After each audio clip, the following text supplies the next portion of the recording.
പ്രിയപ്പെട്ട എല്ലാവർക്കും നമസ്കാരം. കുറച്ച് നാളുകളായില്ലേ നമ്മൾ സംസാരിച്ചിട്ട്. പല പല കാരണങ്ങൾ ഉണ്ടായിരുന്നു. എങ്കിലും എല്ലാവർക്കും സുഖമെന്ന് വിശ്വസിക്കുന്നു. എല്ലാവർക്കും വേണ്ടി പ്രാർത്ഥിക്കുന്നു. എൻ്റെ ജീവിതത്തിൽ ഈ കഴിഞ്ഞ നവംബർ 1 മുതൽ, ഈ നവംബർ തുടങ്ങിയപ്പോൾ മുതൽ എനിക്ക് സന്തോഷകരമായ ചില കാര്യങ്ങളൊക്കെ ഉണ്ടായി എൻ്റെ ജീവിതത്തിൽ. നമുക്ക് ഈ ഭാഗ്യം എന്താണ് എന്നൊക്കെ എല്ലാവരും ചോദിക്കും. ഭാഗ്യം, അവർ എത്ര ഭാഗ്യമുള്ളവരാ, ഇവരിത്ര ഭാഗ്യമുള്ളവരാണല്ലോ. അയ്യോ, നമുക്ക് അപ്പൊ ഈ ഭാഗ്യം എന്ന് പറയണ എന്താണ് എന്ന് പറയുന്നത് ഒരു ചോദ്യമായിട്ട് പലപ്പോഴും ഞാൻ തന്നെ ആലോചിച്ചിട്ടുണ്ട്. ഈ ഭാഗ്യം എന്ന് പറയുന്നത് സന്തോഷമാണോ? കൂടുതൽ സന്തോഷം കിട്ടുന്ന കാര്യങ്ങൾ വരുമ്പോൾ അത് ഭാഗ്യമാണോ? കൂടുതൽ പൈസ നമുക്ക് കിട്ടുമ്പോൾ അത് ഭാഗ്യമാണോ? നല്ല ജോലി കിട്ടിയപ്പോൾ അത് ഭാഗ്യമാണോ? അപ്പൊ ഈ ഭാഗ്യത്തിനെ നിർവചിക്കുന്നത് ഇത്തിരി ബുദ്ധിമുട്ടാണ്. പക്ഷേ ഞാൻ എൻ്റെ ജീവിതത്തിൽ ഒരു മഹാഭാഗ്യം ഈ നവംബറിൽ സംഭവിച്ചു. അത് ഒക്ടോബറിൽ അതിൻ്റെ ചെറിയ പ്രാരംഭ നടപടികൾ തുടങ്ങിയെങ്കിലും നവംബർ 1 അത് യാഥാർത്ഥ്യമായി. ഞാൻ കാശി വിശ്വനാഥ സ്വാമിയെ കാണാൻ പോയി. നവംബർ 1 രാത്രിയിൽ ഒരു 9 മണിക്ക് ഞാൻ ഭഗവാന്റെ അടുത്ത് ചെന്ന് ദർശനത്തിന് വേണ്ടി നിന്നു. എനിക്ക് ലഭിച്ചു. അതൊരു മഹാഭാഗ്യമായി ഞാൻ കരുതുന്നു. കാരണം അത്ര പെട്ടെന്ന് നമുക്ക് അത് സാധിച്ചെടുക്കുവാൻ പറ്റുമോ എന്നുള്ള ഒരു ചോദ്യം എന്നും ജീവിതത്തിലുള്ളയോ. കാശിക്ക് പോകാൻ പറ്റുമോ? അയോധ്യക്ക് പോകാൻ പറ്റുമോ? ഇതൊക്കെ നടക്കണ കാര്യമാണോ എന്നിങ്ങനെ ഒരു മനസ്സിൽ ഇങ്ങനെയുള്ള ഒരു ചോദ്യം ഉണ്ടായിരുന്നു പലപ്പോഴും. പക്ഷേ ഇതെങ്ങനെ സംഭവിച്ചു എന്ന് എനിക്കിപ്പോഴും അറിയില്ല. അപ്പൊ എൻ്റെ ഏറ്റവും പ്രിയപ്പെട്ട മകളെ പോലെ തന്നെ ഞാൻ സ്നേഹിക്കുന്ന ജയശ്രീ രാജീവ്, പ്രശസ്ത കർണാടക സംഗീതജ്ഞയാണ്. കണ്ണൂരാണ് വീട്. ഞങ്ങൾ കണ്ണൂര് സത്രത്തിൽ പോയപ്പോഴും ഒക്കെ ജയശ്രീയുടെയും രാജീവിന്റെയും വീട്ടിലാണ് താമസിച്ചത്. അമ്മ ഡോക്ടർ ഗീത, 2 മക്കള് ആൺകുട്ടികള്. അപ്പൊ അവരുടെ വീട്ടിലായിരുന്നു താമസിച്ചത്. നമുക്ക് സംഗീതം വഴിയുള്ള ഒരു പരിചയമാണ്. അപ്പൊ ഇപ്പോൾ ജയശ്രീ കാസർഗോഡുള്ള അഗ്രികൾച്ചർ റിസർച്ച് ഇൻസ്റ്റിറ്റ്യൂട്ടിലാണ് വർക്ക് ചെയ്യുന്നത്. അപ്പൊ അവിടുന്ന് ഇപ്പോൾ PhDക്ക് വേണ്ടിയിട്ട് ബനാറസ് ഹിന്ദു യൂണിവേഴ്സിറ്റിയിൽ 2 കൊല്ലമായിട്ട് PhD ചെയ്യാണ്. അപ്പൊ എന്നും ജയശ്രീ എന്നോട് പറയും, ചേച്ചി വരൂ, നമുക്ക് കാശിയിലേക്ക് വരൂ, നമുക്ക് അവിടെയൊക്കെ കാണാലോ, ഭഗവാനെ തൊഴാലോ, അയോധ്യക്ക് പോകാലോ എന്നൊക്കെ എപ്പോഴും ഈ 2 കൊല്ലം കൊണ്ടും പറയുന്നതാണ് ആ കുട്ടി. പക്ഷേ ഇത് വരട്ടെ മോളെ എന്ന് പറഞ്ഞ് ഏതായാലും ഇപ്പോൾ എന്നോട് പറഞ്ഞു ദീപാവലി കഴിഞ്ഞിരിക്കുന്ന സമയമാണ്. ദീപാവലി നവംബർ 1, ചേച്ചി വരൂ, നമുക്ക് നല്ല അതാണ്, ദർശനത്തിന് ഒക്കെ നമുക്ക് സൗകര്യമുണ്ട്, എല്ലായിടം കൊണ്ടും തിരക്കാണെങ്കിലും നമുക്ക് പോകാം, വരൂ എന്ന് പറഞ്ഞ് എനിക്ക് അവധിയുമാണെന്ന് പറഞ്ഞ് അങ്ങനെ 2ഉം കൽപ്പിച്ച് ശ്രീകുട്ടിയും ഉണ്ണിയും കൂടി ടിക്കറ്റ് ബുക്ക് ചെയ്തു. എൻ്റെ ഭർത്താവിനും എൻ്റെ ചേച്ചിക്കും എൻ്റെ ചേട്ടത്തിയമ്മയ്ക്കും എൻ്റെ കൂടെ വരുവാൻ ഒരു ഇത്തിരി അസൗകര്യങ്ങൾ പറഞ്ഞതുകൊണ്ട് ഞാൻ തന്നെ പോകാമെന്ന് തീരുമാനിച്ചു. അതിനുള്ള ഒരു ധൈര്യവും ഭഗവാൻ തന്നു. നമുക്ക് അങ്ങോട്ട് ഫ്ലൈറ്റിലാണ് പോയത്. അപ്പം അവിടേക്ക് പോകാൻ ഫ്ലൈറ്റിലാണേലും ഇൻഡിഗോയില് എൻ്റെ അനിയൻ ചേട്ടന്റെ മകൻ രാധികയുടെ ബ്രദർ രമേശ് പൈലറ്റാണ്. അപ്പൊ അവൻ അന്ന് അവനായിരുന്നില്ലെങ്കിലും അവന്റെ കൂട്ടുകാരായിരുന്നു പൈലറ്റ്സ് എല്ലാവരും, എയർ ഹോസ്റ്റസുമാരും ഒക്കെ പരിചയം. അപ്പൊ എല്ലാം കൊണ്ടും നമുക്ക്, അതുകൂടാതെ അന്നത്തെ തന്നെ അവിടെ നമുക്ക് രാധികയും സുരേഷ് ഗോപിയും എയർപോർട്ടിൽ ഉണ്ടായിരുന്നു. അവരും എനിക്ക് വേണ്ട സൗകര്യങ്ങളൊക്കെ ചെയ്തു തന്നു. അങ്ങനെ ഫ്ലൈറ്റിലും എനിക്കൊരു ബുദ്ധിമുട്ടില്ലാതെ ഞാൻ കാശിയിൽ ചെന്നിറങ്ങിയപ്പോൾ എന്നെ കൈവെള്ളയിൽ ജയശ്രീ ഏറ്റെടുത്തു. കൂടാതെ അവരുടെ ഒരു ഫാമിലി ഫ്രണ്ടായ വിനയും ഉണ്ടായിരുന്നു. വിനയ് ഒരു ഗൈഡും കൂടിയാണ്. അപ്പൊ അങ്ങനെ അദ്ദേഹത്തിന്റെ കാറിൽ ഞങ്ങൾ പോയി.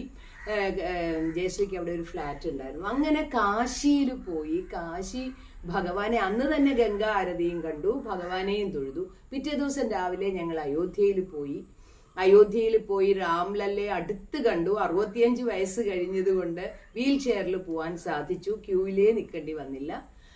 അങ്ങനെ ഭഗവാനെ കണ്ടു. അത് കഴിഞ്ഞ് തിരിച്ചു വന്ന് പിന്നീട് കാശിയുടെ ഇടുങ്ങിയ ഗലികളിൽ കൂടി നടന്ന് ചെറിയ ചെറിയ അമ്പലങ്ങളിൽ പോയി. എത്രയോ വിശേഷപ്പെട്ട ചെറിയ ചെറിയ ക്ഷേത്രങ്ങൾ, എല്ലാത്തിലും ശിവലിംഗമാണ് പ്രതിഷ്ഠ. ആ ക്ഷേത്രങ്ങൾക്കൊക്കെ ഓരോ പ്രാധാന്യം ഉണ്ടായിരുന്നു. അങ്ങനെ ഏതാണ്ട് 7 കിലോമീറ്റർ ചുറ്റളവിൽ കാശി വിശ്വനാഥ സ്വാമിയുടെ ക്ഷേത്രത്തിന്റെ ചുറ്റളവിലുള്ള അമ്പലങ്ങൾ കണ്ടു. അങ്ങനെ അത് കണ്ടു. പിന്നെ മണികർണിക ഘട്ട്, കാശി എന്ന് പറഞ്ഞാൽ തന്നെ സിറ്റി ഓഫ് ലൈറ്റ്സ് ആണ്, പ്രകാശത്തിന്റെ രാജ്യം എന്നാണ് കാശിയുടെ അർത്ഥം തന്നെ. പ്രകാശം തരുന്നതാണ് നമുക്ക് കാശി. കാശിയിൽ പോയാൽ നമ്മുടെ പാപങ്ങളൊക്കെ, ഗംഗാ മാതാവിനെ കണ്ട് അവിടെ ഒന്ന് സ്നാനം ചെയ്താൽ നമ്മുടെ പാപങ്ങളൊക്കെ തീരും. അത്ര ശുദ്ധീകരിക്കപ്പെട്ട ഒരു നിർമ്മലമായിട്ടുള്ള ഒരു നദിയാണ് ഗംഗ. ഇപ്പോൾ അവിടെ വലിയ ഒരു പൊല്യൂട്ടഡ് വാട്ടർ ആയിട്ട് എനിക്ക് തോന്നിയില്ല. പിന്നെ നമ്മളൊക്കെ എറിയുന്ന പൂവുകളും അങ്ങനെയുള്ളതൊക്കെ അവിടെ കണ്ടു. എങ്കിലും അവിടെ അങ്ങനെ ഒരു അയ്യോ ഇത് കുടിക്കാൻ കൊള്ളുവോ, ഇല്ലെങ്കിൽ ഇവിടെ വൃത്തിയില്ല, അങ്ങനെ ചിന്തിക്കരുതെന്നാണ് ജയശ്രീ എന്നോട് പറഞ്ഞത്. കാശിയിൽ ആ ചോദ്യം ഉദിക്കുന്നില്ല. അവിടെയെല്ലാം ഭഗവാനാണ്. ശംഭോ മഹാദേവ, ഹരഹര മഹാദേവ. ഈ മണികർണിക ഘട്ടിലാണ് മൃതദേഹങ്ങൾ കൊണ്ട് ദഹിപ്പിക്കുന്നത്. ശ്മശാന രുദ്രഭൂമി എന്നാണ് കാശിയെ കുറിച്ച് പറയുന്നത്. ഭഗവാന്റെ അമ്പലത്തിനോട് ചേർന്നാണ് ഈ മണികർണിക ഘട്ട്. അവിടുത്തെ ആ ഒരു ശ്മശാന ഭൂമിയിൽ നിന്നുള്ള ആ ഒരു ഭസ്മമാണ് ഭഗവാനെ, വെളുപ്പിനെ അഭിഷേകത്തിന്, ഭഗവാന്റെ അഭിഷേകത്തിന് ഉപയോഗിക്കുന്നത് ആദ്യം. അത് കഴിഞ്ഞേ ഉഷപൂജ പോലും തുടങ്ങുകയുള്ളൂ. അത്രയ്ക്ക് അങ്ങനെ ഈ മനുഷ്യന് എന്ന് പറഞ്ഞാൽ ആരാണ്, അവന്റെ അന്ത്യം എന്താണ്, ഇല്ലേ അവന്റെ ജീവിതത്തിന്റെ തത്വം എന്താണ്, ഇതെല്ലാം നമ്മളെ പഠിപ്പിക്കും. അവിടെ ചെന്ന് കഴിഞ്ഞാൽ പിന്നെ നമുക്ക് ഒന്നിനോടും ഒരു നമ്മുടെ ഉള്ളിലുള്ള ഈ അഹന്തയോ അഹങ്കാരമോ ഒക്കെ ഇങ്ങനെ അങ്ങ് പൊഴിഞ്ഞു പോകുന്നത് പോലെ തോന്നും. നമ്മൾ ആരാ ഇവിടെ എന്ന് തോന്നും കേട്ടോ. സത്യം പറഞ്ഞാൽ നമുക്കതൊരു വലിയ, അവിടുന്ന് പോരാനും നമുക്ക് തോന്നിയില്ല. ഞാൻ ഏതാണ്ട് ഒരു 5 ദിവസം അവിടെ ഉണ്ടായിരുന്നു. എനിക്ക് അതുകൊണ്ടാണ് ഞാൻ നിങ്ങളുമായിട്ട് കൂടുതൽ അധികം എനിക്ക് സംസാരിക്കാൻ സാധിക്കാഞ്ഞത്. അപ്പൊ ഞാൻ അവിടുത്തെ കഥകൾ കുറച്ചൊക്കെ ഞാൻ പഠിച്ചു വെച്ചിട്ടുണ്ട്. ഞാൻ ഓരോ പ്രാവശ്യമായിട്ട് നിങ്ങൾക്ക് കുറച്ചൊക്കെ പറഞ്ഞു തരാം. ഏതായാലും പോയി കാണണം കാശി, അത് കാണേണ്ടതാണ്. അതേപോലെ അയോധ്യയിൽ പണി നടക്കുന്നതേ ഉള്ളൂ. എങ്കിലും രാംലല്ലയുടെ അമ്പലം ഇതൊരു സുന്ദരമാണ്, മനോഹരമാണ്. അതുകൂടാതെ അയോധ്യയിൽ ചെന്നാൽ നമുക്ക് സരയൂ നദീ തീരം, ഭഗവാന്റെ ജീവൻ അവസാനമായി ജീവൻ പൊലിഞ്ഞത് സരയൂ നദിയിലാണല്ലോ. അത് സരയൂ നദീ തീരമുണ്ട്. പിന്നെ പിന്നെ ദശരഥന്റെ കൊട്ടാരം, സീതയുടെ കൊട്ടാരം, കൗസല്യയുടെ കൊട്ടാരം, കൈകേയി, ഇതെല്ലാം അവിടെ ഉണ്ട്. അതിന്റെയൊക്കെ അത് റിനോവേറ്റ് ചെയ്തിട്ടുള്ളതാണെങ്കിൽ പോലും നമുക്ക് അവിടെയൊക്കെ നിൽക്കുമ്പോഴുണ്ടല്ലോ നമ്മൾ ആ രാമായണത്തിലേക്കൊക്കെ അങ്ങ് പോകും. ഹനുമാൻ സ്വാമിയുടെ വലിയ അമ്പലമുണ്ട് അവിടെ. വലിയ അമ്പലം എന്ന് പറഞ്ഞാൽ പടി കയറി മുകളിലേക്ക് പോകണം, അയോധ്യയിലെ അമ്പലത്തിനോട് ചേർന്ന്. അപ്പൊ ഇതൊക്കെ നമുക്ക് ഈ അത്ഭുതങ്ങളാണ് കേട്ടോ. ഇങ്ങനെയൊക്കെ ഉണ്ടായിരുന്നല്ലോ അവിടെ. അതൊക്കെ നമുക്കൊന്ന് കാണാനും ഒക്കെ സാധിച്ചു. ഗംഗയിൽ കൂടി ബോട്ടിൽ പോയപ്പോ ഞാൻ ഓർത്തു ആ കുളിർ കാറ്റ്, ഗംഗാമാതാവിന്റെ കുളിർ കാറ്റ് ഏറ്റപ്പോൾ ഭീഷ്മ പിതാമഹൻ പറഞ്ഞ, അദ്ദേഹത്തിന്റെ അമ്മയാണല്ലോ ഗംഗ, അദ്ദേഹത്തിന് ഒരു സങ്കടവും ഇല്ലായിരുന്നു അമ്മ ഉപേക്ഷിച്ചതില്. കാരണം ഭീഷ്മർ തന്നെ പറഞ്ഞിട്ടുണ്ട്, എനിക്ക് ഏറ്റവും ആവശ്യമുള്ള സമയത്ത് എൻ്റെ അമ്മ ഒരു കുളിർ കാറ്റായി എൻ്റെ അടുത്തേക്ക് വന്ന് എന്നെ ആശ്വസിപ്പിച്ചിട്ടുണ്ട്, അതുപോരെ എന്ന് അദ്ദേഹം പറഞ്ഞിരിക്കുന്നത്. എത്ര വിശാലമായ ഒരു മനസ്ഥിതിയാണ് നമ്മുടെ പൂർവികർ നമുക്ക് കാട്ടി തന്നിരിക്കുന്നത്. ആ ഗംഗാമാതാവിന്റെ മഹത്വം, തന്നെ ഉപേക്ഷിച്ച അമ്മയെ ഒരിക്കലും ഒരു കുറ്റപ്പെടുത്താതെ അദ്ദേഹം പറഞ്ഞ ആ കുളിർ കാറ്റേക്കാനുള്ള ഭാഗ്യം, അതിൽ കൂടി ബോട്ടിൽ പോയി ഞാൻ ഈ എല്ലാ ഘട്ടിലും പോയി. ഹരിശ്ചന്ദ്രഘട്ടം ഒത്തിരി 10-12 അതിലും കൂടുതൽ 10-80ഓളം ഉണ്ടെന്ന് പറയണു. ഒത്തിരി ഇങ്ങനത്തെ ഉള്ള ഓരോ ഘട്ടുകളുണ്ട്. അവിടെയൊക്കെ പോയി, അവിടെയൊക്കെ നമ്മൾ ഈ ബോട്ടിൽ പോയി അതെല്ലാം കാണിച്ചു തരും നമ്മളെ ഈ ഗൈഡ്. അവിടെയൊക്കെ കണ്ടു. അങ്ങനെ കുറേ സ്ഥലങ്ങള്. പിന്നെ സാരനാഥിൽ പോയി. ഞാനൊരു ഫിലോസഫി അധ്യാപികയുണ്ട്, സാരനാഥിൽ പോയി. പിന്നെ എൻ്റെ ജീവിതത്തിലൊരു മഹാഭാഗ്യം എന്ന് പറയുന്നത് എനിക്ക് ബനാറസ് ഹിന്ദു യൂണിവേഴ്സിറ്റി കാണണമെന്നൊരു ആഗ്രഹം ഉണ്ടായിരുന്നു. ഇതിന്റെ കൂടെ ഡോക്ടർ രാധാകൃഷ്ണൻ സാറിന്റെ VC ആയിരുന്നത്, അദ്ദേഹത്തിന്റെ ഡിപ്പാർട്ട്മെന്റ്, അദ്ദേഹം ഭഗവത്ഗീതയുടെ ലെക്ചേഴ്സ് നടത്തിക്കൊണ്ടിരുന്നത്, സീരീസ് ഓഫ് ലെക്ചേഴ്സ് നടത്തിക്കൊണ്ടിരുന്നത്, അദ്ദേഹത്തിന്റെ ഡിപ്പാർട്ട്മെന്റ്, മദൻ മോഹൻ മാളവ്യ നിർമ്മിച്ച ആ ഒരു മഹത്തായ സരസ്വതി ക്ഷേത്രം ഒന്ന് കാണണമെന്ന് ആഗ്രഹം ഉണ്ടായിരുന്നു. അങ്ങനെ ബനാറസ് ഹിന്ദു യൂണിവേഴ്സിറ്റിയിൽ പോയി. അവിടെ അദ്ദേഹം ഈ യൂണിവേഴ്സിറ്റി സൃഷ്ടിക്കുന്നതിന് മുൻപ് തന്നെ ഒരു അമ്പലം നിർമ്മിച്ചു. മഹാദേവന്റെ വലിയൊരു ക്ഷേത്രമാണ്. ആ ക്ഷേത്രത്തിലൊക്കെ ശിവലിംഗമാണ് പ്രതിഷ്ഠ. അവിടെ നമുക്ക് പോയി പൂജിക്കാം. അപ്പൊ ആ പ്രതിഷ്ഠയുടെ മുൻപിൽ ഇരുന്നുകൊണ്ട് എനിക്ക് പാടുവാനും സാധിച്ചു. എൻ്റെ അച്ഛനും അമ്മയും വൈക്കത്തഷ്ടമിയുടെ സമയത്ത്, പുഷ്പാലങ്കാര സമയത്ത് ആ നടക്ക് നേരെ നിന്നുകൊണ്ട് അച്ഛൻ എഴുതി ചിട്ടപ്പെടുത്തിയ വേദനായക എന്ന ആ ഒരു കീർത്തനവും ഞാൻ അവിടെ ചൊല്ലി. അതൊക്കെ ഒരു ഭാഗ്യമല്ലേ. നമ്മൾ പ്രതീക്ഷിച്ചിരുന്നു അങ്ങനെ അവിടെ പോയി എനിക്കൊന്ന് പാടാൻ. ബനാറസ് ഹിന്ദു യൂണിവേഴ്സിറ്റിയുടെ അകത്തുള്ള മഹാദേവ ക്ഷേത്രത്തിൽ പോയി നമുക്ക് 4 വരി പാടുവാൻ കഴിഞ്ഞു എന്ന് പറഞ്ഞാലോ. ഇതൊക്കെ എല്ലാവരും എൻ്റെ അടുത്ത് തോന്നി. പിന്നെ അവിടെ എല്ലാവരും പറയുന്നത് മഹാദേവൻ നമ്മളെ അങ്ങോട്ട് വിളിക്കുക, നീ വരണം, ഇല്ലെങ്കിൽ ഈ സമയത്ത് എനിക്ക് അങ്ങനെ പോകണ്ട, ഞാൻ ഒറ്റയ്ക്കാണ് പോയത്. എല്ലാവരും ചോദിച്ചു ഗ്രൂപ്പാണോ പാക്കേജ് ആണോ എന്നൊക്കെ. ആരും ഉണ്ടായിരുന്നില്ല. എല്ലാം എൻ്റെ മോള ജയശ്രീ മോളാണ് എൻ്റെ കൂടെ വന്ന്. തിരിച്ച് ഞങ്ങൾ ഒന്നിച്ചാണ് സാരനാഥിലും പോയി. ബുദ്ധ ഭഗവാൻ ആദ്യമായി സർമൺ കൊടുത്ത സ്ഥലമാണ് സാരനാഥ്, 5 പേർക്ക്.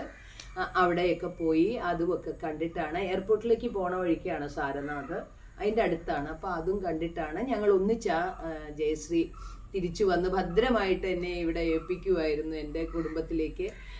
മോളെയും ഞാൻ നന്ദിയോടെ സ്മരിക്കുന്നു. കൂടാതെ അവിടെ എത്ര വാജ്പേയി സാറ്, മാനേജ്മെന്റ് സ്റ്റഡീസിന്റെ ഡയറക്ടർ ബനാറസ് ഹിന്ദു യൂണിവേഴ്സിറ്റിയുടെ, വിനയ്, പിന്നെ അവരുടെ ഫാമിലി, അങ്ങനെ അനേകം പേരെ, ജയശ്രീയുടെ ഫ്രണ്ട്സ്, എത്ര പേരെ എനിക്ക് പരിചയപ്പെടാൻ സാധിച്ചു അവിടെ ചെന്ന് കഴിഞ്ഞ്. അവരുടെയൊക്കെ സ്നേഹം അനുഭവിക്കുവാൻ സാധിച്ചു. അതിലുമൊക്കെ ഞാൻ ഭഗവാന്റെ മുൻപിൽ സാഷ്ടാംഗം നമസ്കരിക്കുന്നു. നിങ്ങൾക്ക് വേണ്ടിയും ഞാൻ അവിടെയൊക്കെ ചെന്നപ്പോഴും ലോകാ സമസ്ത സുഖിനോ ഭവന്തു പറഞ്ഞത്. കാരണം പ്രാർത്ഥന നമ്മൾ എല്ലാവർക്കും വേണ്ടി ചെയ്യണമെന്നാണ് എൻ്റെ ഒരു ആഗ്രഹം. അതേപോലെ കുട്ടികൾക്ക് വേണ്ടി പ്രാർത്ഥിച്ചപ്പോഴേ എൻ്റെ മക്കൾ എന്ന് പറഞ്ഞ് ഞാൻ എല്ലാവരെയും ഉൾപ്പെടുത്തിയാണ് പ്രാർത്ഥിച്ചത്.